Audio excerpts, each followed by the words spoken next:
first is to explain our position with regard to land expropriation without compensation motion in Parliament.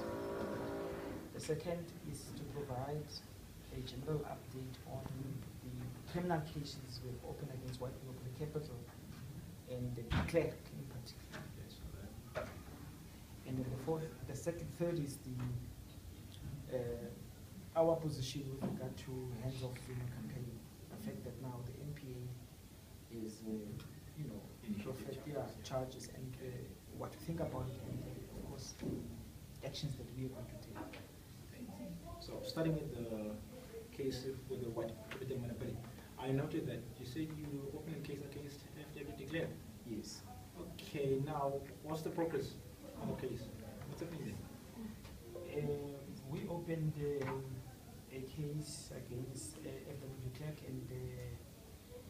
and his Minister of Police called Adrian Flock. These charges were two. One is murder relating to all the massacres that the Klerk has undertaken under his rule. And another was the conspiracy to murder in the inverse, because how they went about doing it as a regime, as a state. Now, the big massacre happened in Siphesihle, and after we opened the case in May, they transferred the matter to Siphesihle, and we haven't received any further update since May 2017. Yeah, last year, May last year. Subsequent to that, of course, we received more evidence that the Klerk directly was involved in the murder of children in Tata. About 5 children were involved. The oldest is 17 years, the youngest were 12-year-old, and they were included twins. We know we have documentary evidence that the Klerk gave the command to murder those children. So the action that we are taking are two with regard to these issues. One is that we've written to the Minister of Police, the current Minister of Police. We want an update on these matters. And I did not go through. We have about, I would say, 9 other cases of white monopoly capital, including we have opened cases against Tiger Brands. Okay. With this new listerosis case. But just to stop you there, against Tiger Brands, yes. Are you aware that they're denying that they're involved in any of the listerosis thing? They're stating that their products have nothing to do with that? Yes. But that is exactly how a murderer responds, isn't it, in a criminal? If you ask them that have you committed a crime, their first response is deny. But when they have the facts from the laboratories. No, no, they don't. That's what the facts. Yeah, they're lying. They're lying openly. Tiger Brands is lying with openly. papers on their head, with documents. No. The Minister of Health, yes, relies on the evidence from a state institution, okay, that undertook research upon research to trace the origins of this listerosis. Okay. It pointed evidence, irrefutable, to the factories of Tiger Brands. Tiger Brands is just sitting there and giving propaganda to the media and people who are easily duped that there is no evidence. In fact, they should be arrested just for that, for denying that they are killing people. So it means they are everywhere else, and probably they knew, and they put the matter under the carpet for long, until 183 people died. Because they're still denying today, even when there are dead bodies, and there's evidence that they have murdered. So are you saying that the laboratories they used were not giving out the correct details? The outcomes of the if Tiger Brands had reliable information, reliable research, science, then 183 people would have died.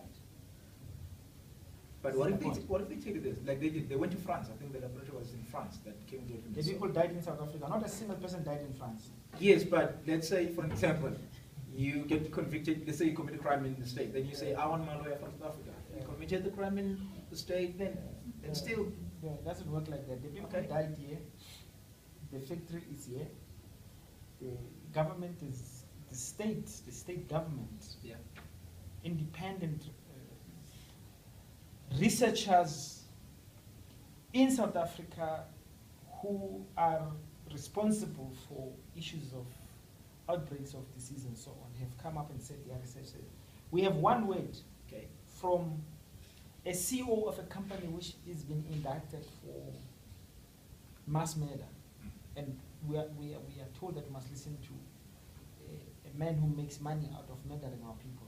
No, he's not a scientist. The CEO of Tiger Brand is not a scientist. What we know is that he's a mass murderer. That's what we know. So you've opened a case against them? We have opened a case against them. And the response we have thus far is that the senior prosecutor in the Hillbrow police station is saying that the matter must be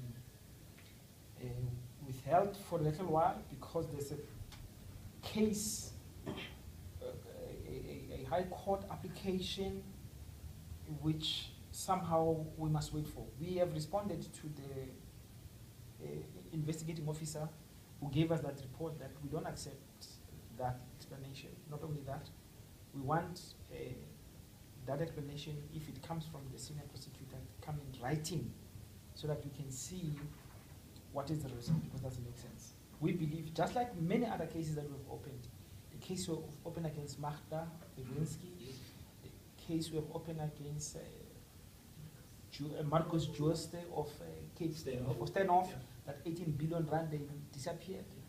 The cases we've opened against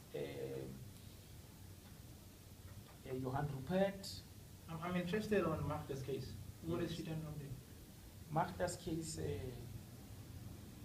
we opened in August last year. It's a case of high treason. Okay.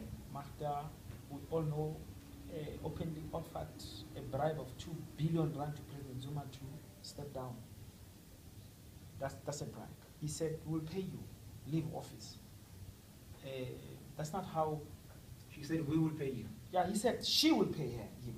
She will pay President Zuma 2 billion rand if he left office. She's inducing him to leave office. And how far is the case now? The case was transferred to Sandton police station, and it has run dead. Just like the case against Jooste was referred to Stellenbosch police station, and there it was killed. So doesn't that, when they are transferring a case to a certain police station, they check somebody, they appoint an official to run the investigation on the case. They don't give you the names of those people who are dealing with those cases. They do. Then how come you don't follow up to those people? We follow up. Just to hear what's going on. We follow up. They will say, no, we're still investigating.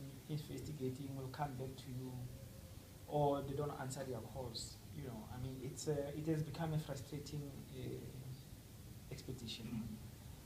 So that is why we're writing a letter to meet the Minister of Police to say, here are all the cases, here is evidence why there's no movement on this. Okay. Let's go to Zuma and NPA charges. Here we go. He's going to court. Right. Yes. Firstly, we reject these charges. They are bogus. Oh, okay. They are a creation of malice and very evil scheme by white monopoly capital using a discredited entity called KPMG. Our people don't know that. Firstly, I mean, opposition parties and white media lied and said that Zuma is facing 783 charges. They said it's 700. That's what they said. Okay. All this time, they've been saying this until... I'm media too, but I didn't say that. Yeah, but of course, yeah, but I mean, I don't know, you're not mainstream media. Yeah. I'm talking about the mainstream media. Has been saying the same thing, and you did not correct your colleagues. The mainstream media has been saying 783 charges, and similarly, opposition parties. That was part of the propaganda. They knew they were lying, but they needed to create Zuma as a monster, and therefore, they lied about these charges to create as if it's a bigger problem than what it is. We know that's not true. There are only 16 charges which NPA opportunistically have now brought forward after President Zuma has been removed from office as part of thanking white monopoly capital and showing that the NPA is an agent of white monopoly capital. Look, KPMG is itself under big cloud. About 9 executives resigned. Chief executive resigned. They withdrew a forensic report which says Pravin Gordhan had opened an illegal entity, the rogue unit at SARS. And that was a corroboration of 2 other reports which said that Pravin Gordhan was involved in an illegal activity, paid for by his friend, the former Minister of Finance, Trevor Manuel. Yeah. Trevor Manuel, so basically, Pravin Gordhan went to his friend Trevor and said, Trevor, give me money so that I can start an illegal unit in SARS so that we can spy against our friends. I mean against our, those who don't like our enemies. They spied against President Zuma, they spied against entities which were threatening white monopoly capital. They used Gerrie Nel, who was an NPA, to help them to spy against his own colleagues, and also to spy on the case of Jekisi Lady. That is how evil this thing is, that it was created by Pravin Gordhan. That story was broken by Sunday Times. For a year, Sunday Times was running that story. Then Pravin Gordhan brought his goons and they intimidated people at Sunday Times. They even got the editor to be fired who was running that story. They got the senior journalists who were on the story to be fired, including Pete Rampedi. They brought in an editor at Sunday Times who's blind, so apologized. They then did the same strategy at SARS. That's why they got rid of the current SARS head, Munyani, right? Because he is seen as a problem. Because when KPMG illegally withdrew its forensic report, which was commissioned and paid for by SARS, Mr. Moyane refused, Tom Moyane refused to allow them to do so. And so they are punishing him. That's why they removed him. Okay. Let's go back there. I'm interested in something here. You're saying that Zuma. Are you saying that he's not guilty? The point I'm driving at, he's not guilty. Because the process. His former financial advisor, Shadrach Sheikh, was found guilty. And Sheikh recently said that there are transactions that he made, and those transactions are suspicious. Yeah, my friend. If I give, and I think you can go to any person's e-wallet and see how many times they give each other as friends money. Friends give each other money. Yes, and they were friends. These people were friends, and not only friends, and comrades. And at one point, President Zuma was totally isolated. The friend went some means, and the friend assisted. We talk about 4 million rand over a period of 10 years, compared to, let's say, your president, Cyril Ramaphosa, just one instance reported by the Paradise Papers, 2.3 billion rand removed in South Africa illegally by his companies. 2.3 billion rand at the go. Zuma, we're talking about 4 million rand given by a friend over a period of 10 years. Right? So it's a joke. On the other hand, you have 18 billion rand by Marcus Jooste being taken away from it. These guys are not being persecuted, are not being followed. And here you're following a guy, friends who are involved in a system. No, Jooste is in holiday, my friend. There's no case against him in court. He's not been called to come to account. And so he was called by the parliament yesterday. He refused. So isn't that imagine? A criminal can go and tell Parliament, I'm not coming there. And they did say the reason. No. They said that the Parliament is denying him a fair trial. That's what they said. Yeah, okay, my brother. That's amazing. No, so you see, we can be insulted by white people like that. White criminals can insult us like that. So let me just go back to this point. The point is this. These 16 charges President Zuma is facing are crafted out of the forensic report of KPMG? This is the critical question. All right. KPMG itself says its own reports are unreliable. It withdraws its own forensic report in the case of Pravin Gordhan. But they use the same KPMG reports to persecute, it's not even prosecution, to persecute President Zuma. How does that work? How is KPMG not credible when it deals with Pravin, but it is credible when it deals with President Zuma? We have marched against KPMG. We have said they must withdraw that forensic fake report, just like they have withdrawn the one of Pravin Gordhan. And we've gone further and say that they must apologize. And we have written to them as a follow-up last week to say, what happened to our memorandum of demand that you must withdraw that forensic report, because it is just being used as a political tool against President Zuma. It's unacceptable that President Zuma is being chased like this when the clerk is not, when he's been chased on the basis of a forensic report which is concocted by a confirmed criminal gang called KPMG. I mean, you can't.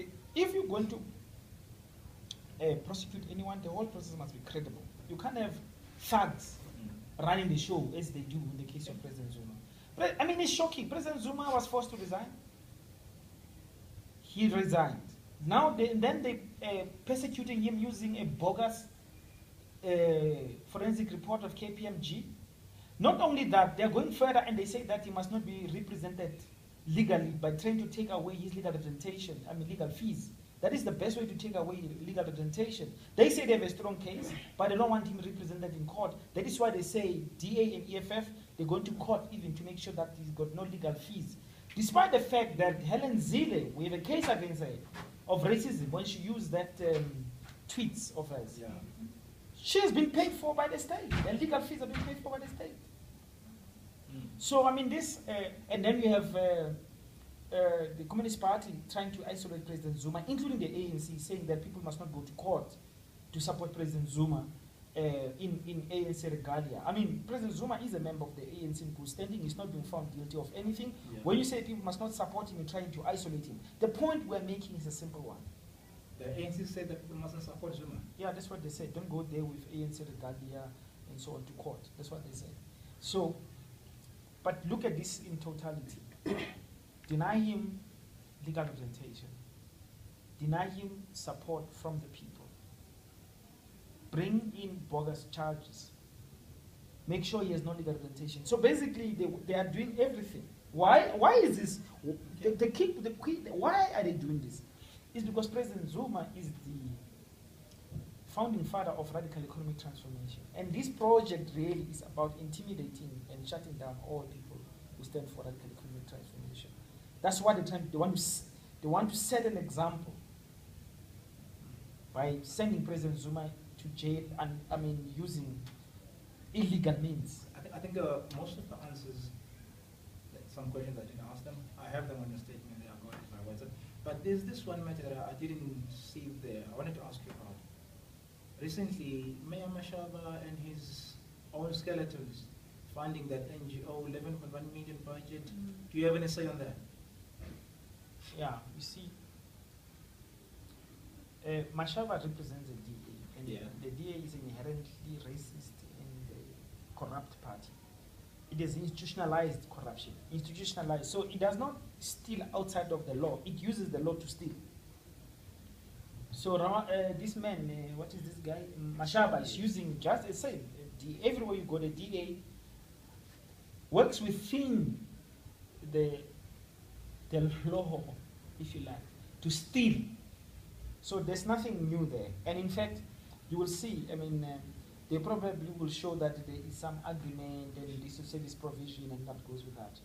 So we're not surprised. In fact, what surprised us is people who have put Mashaba in that position. Mashaba is not just being corrupt. He's also evicting poor people in this city. Yeah. He's undertaking a wide program. That is not a surprise. So, are you going to take any actions against him? Yes, of course. We are going to announce a program to shut down this city, to stop evictions against black people. Shut down the city. The city must be shut down. Yes, this city, we are going to shut it down. They must stop evicting our people. It's shocking what's going on in this city. But people, he says, as people who are illegally in the city, or people who are living in buildings that are still not clear with their ownership and stuff like that, that's what he stated. He says he wants to expropriate these buildings and give them to white people. Give them to white people? Of course, that's what he says. That's what he says. He says he's going to expropriate these buildings, give them to white corporations that will renovate them, and they will then use them to make money out of rentals. That's parceling. Expropriation, this is the classical case of expropriation for white monopoly capital. Expropriation is dispossession. So that's what he is going to do. We are not surprised by that. Mashaba was always going to do that. He was going to drive xenophobia. He was going to drive racism, and he was going to make sure that black people are kicked out of the city, because that is a program of the DA. He is just like a homeland leader. What surprises us is people who are put in there. Without the EFF, there will be no Mashaba. The question must go to them. They say they support the poor, but the poor are being kicked out of the city. They say they support land occupation. When our people occupy land, Mashaba kicks them out of land, the land that they sit on, without EFF saying a word. So that the real question is, Mashaba is the mayor at the behest of EFF. And he's doing a program of attacking black people for the DA with the support of the EFF. All right, thank you so much, sir. I think we should just cut it there. Thank you so much. Welcome.